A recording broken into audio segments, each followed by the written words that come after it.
Hey, can we talk about something for a minute? If you're sitting there feeling like you can't get a full breath, like there's this invisible weight on your chest, and you're starting to wonder if you're going crazy because every test comes back normal, I see you. I've been there with my clients. I've heard your messages, and I want you to know that what you're experiencing is real. It has a reason, and there are things that can actually help. So grab a cup of tea and let's figure this out together. Hi, I'm Carrie Bailey, your functional nutritionist, and I specialize in helping people with long COVID and mystery symptoms. Because honestly, the medical system is failing you right now, and somebody needs to fill in those gaps. Now, before we dive in, I've put together a free long COVID recovery guide with everything I wish I could personally tell each of you. Grab it in the description below. Now let's get real about this breathing thing. First off, let me just say, I am so tired of hearing that you're being told that this is just anxiety. Like really? You lived in your body before COVID and you know what anxiety feels like, and this ain't it. Yes, anxiety can mess up your breathing, but what's happening to you has a real physical roots that we can actually address. There's nerve inflammation, histamine surges, sluggish lymphatics, and even the mechanics of your breathing muscles. And I know some of you are thinking, but Carrie, I've never had breathing problems before in my life. And I hear you. This isn't your fault, and your body isn't broken. Let's talk about the nerves that help us breathe and why they might be acting up after COVID. There's the vagus nerve. This is the nerve that runs from your brain down your neck into your chest and your belly and branches off into all the organs of your body. It's like the master switch that calms your body and controls your breathing and your heartbeat. If it's irritated by viral junk or toxins, it can make breathing feel hard, and it can make your heart race and even cause anxiety. Then there's the phrenic nerve. This nerve also comes from your neck and it goes down into your diaphragm. And your diaphragm's that big muscle that's right underneath your lungs that helps you breathe. And if it's inflamed, breathing can feel shallow and tight. And then there's those intercostal nerves. These run between your ribs and they help your chest expand. So when they're inflamed, your chest can feel tight or sore.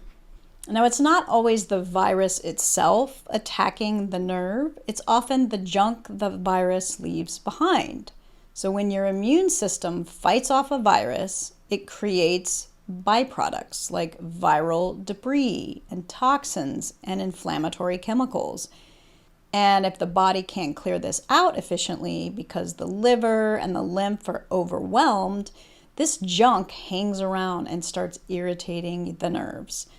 So this irritation can cause nerves to misfire or send the wrong signals to your body. So for example, the vagus nerve might send messages that something's wrong, even when there's no threat, making you feel like you can't breathe. The phrenic nerve might tighten the diaphragm. This is that big breathing muscle, making it hard to take a deep breath. And even the intercostal nerves between your ribs can get inflamed, causing tightness or even chest pain. And this is why you might feel like you're suffocating, even though your oxygen levels look fine on paper.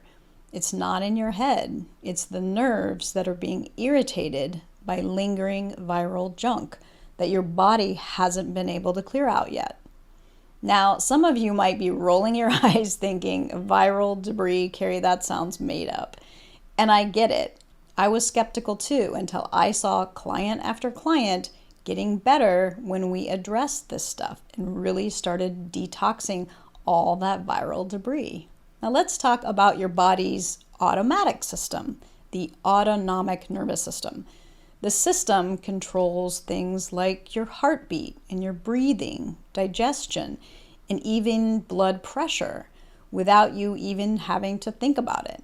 And when the nerves that feed into this system get irritated, like the vagus nerve, it can cause dysregulation or even loss of balance. And for some people, this means feeling both a racing heart and breathlessness, because the nerve signals to the heart and the lungs are mixed up.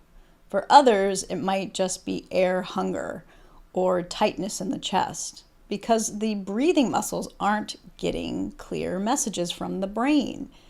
It's important to understand that autonomic regulation can look different for everyone. Your system might lean towards a fight or flight response, where everything speeds up, or the freeze response, where you feel stuck and breathless. This is why two people with similar nerve irritation might have different symptoms, and why so many people with long COVID feel misunderstood when they're told it's just anxiety. I want to share something from a wonderful follower, Ian, who describes his experience with breathlessness after COVID. Ian said, "Mine was like my lungs were over deflated and the walls stuck together, not allowing a full inhale of air. It was worse when lying on my back or on my front, but also in the morning after nighttime upper airway congestion. Once noticed, it even triggered panic attacks." But here's what Ian found to be helpful. Number one, stop symptom logging. I know, right? I'm always telling you guys to log your symptoms and track things and see patterns and things like that. And he's saying for him, it was actually stopping symptom logging. Reduce stress. So that's a no-brainer, right? But are there things that are causing you stress that you can eliminate?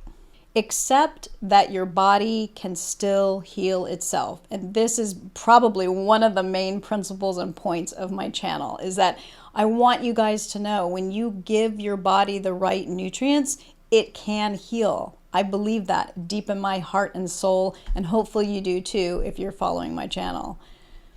He said breath work and meditation was super helpful for him, but the big one was humming. He said single low tone, sitting very upright with his back against a solid chair so that you can feel the vibrations. Now, if you're thinking, but Carrie, what if humming doesn't work for me?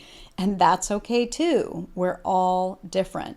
And what matters is that you're listening to your body and you're trying things. You're getting suggestions from other people who are also struggling with shortness of breath and long COVID. Now, isn't that powerful? His experience shows how tuning into your body and reducing stress and simple practices like humming can make the world of difference. Thank you, Ian, for sharing this. It's going to help so many people. Another piece of this crazy puzzle is lymph flow.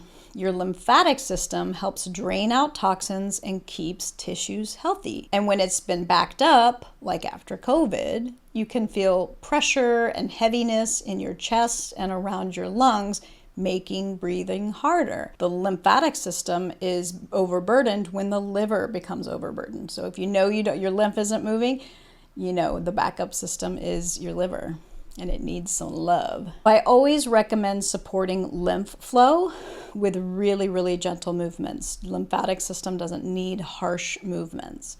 Now, one of my favorite resources for this is Dr. Perry at Stop Chasing Pain. He teaches this big 6 lymphatics points, which are simple movements that you can do to open up your lymph flow. I use these myself and with clients all the time. And I highly recommend checking him out. He's both on YouTube and Instagram to learn more. Again, he's Dr. Perry at Stop Chasing Pain. Before we dive into the specific healing foods and herbs, make sure you grab my free long COVID recovery guide. It's packed with healing strategies, including more foods, supplements, and lifestyle shifts to support your breath and your energy. There's a link in the description below. Okay, now let's get into the really good stuff, the specific foods and nutrients that help repair and calm those irritated nerves we've been talking about.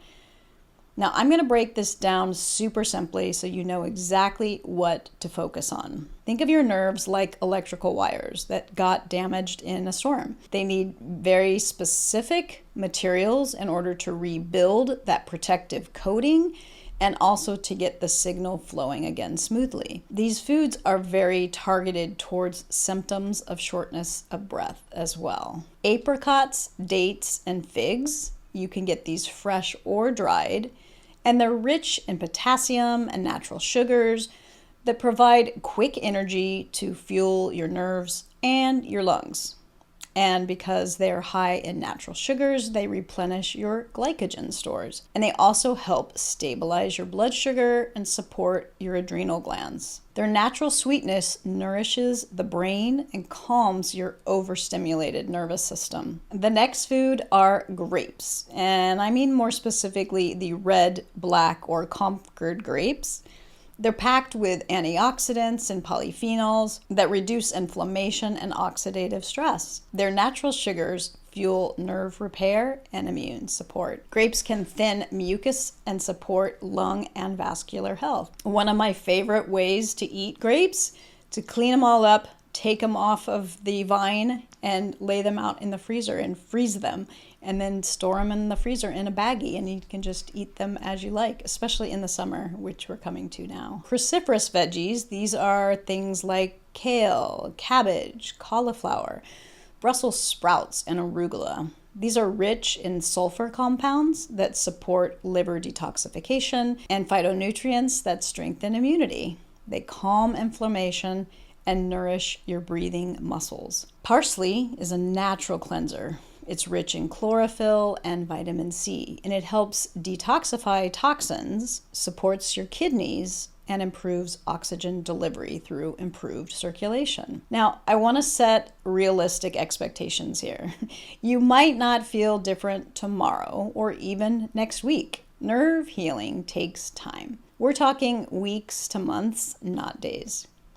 But a lot of my clients start noticing their breathing feel a little easier, and their heart doesn't race nearly as much, or they just feel more settled in their body within, 2 to 4 weeks of being consistent with this stuff. And listen, if you're sitting there thinking, Carrie, I can barely make toast right now, how am I supposed to do all of this? I get it. Start with one thing. Maybe it's just adding spinach to whatever you're already eating.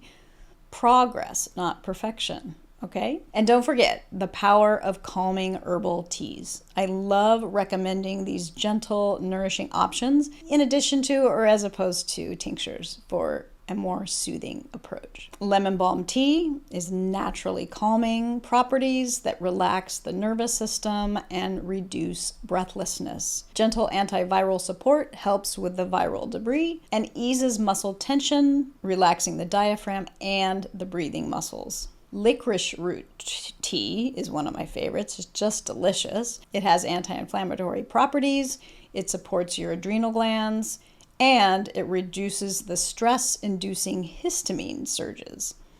So stabilizing mast cells and calming histamine-related reactions. Licorice tea also soothes the mucosal membranes in your respiratory and digestive systems that have been irritated by histamine and viral debris. Nettle tea is rich in minerals like magnesium and calcium that nourish the nerves and the muscles. They also supports lymphatic flow and reduces pressure around the lungs. It also has natural antihistamine properties to calm the inflammation and the histamine-related reactions. So these teas are super easy to make at home, and you can sip them throughout the day to help your body relax and reset. They're simple, but they're powerful allies in this healing journey. You also want to stay hydrated. I love cucumber juice for this. It's amazing.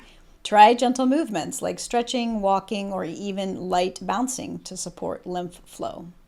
Now, take your time each day for deep breathing or humming to reset your nervous system. Trust me, these little shifts do add up. Look, I know this feels overwhelming sometimes, and I know you're tired of feeling like your body has betrayed you And I know you miss feeling normal. And I want you to know that every single person I've worked with who's dealing with this has felt exactly the same way you do right now. Your breathlessness isn't weakness. It's your body doing its best to heal while dealing with some really complex stuff. And you're not broken, even though it feels like it sometimes.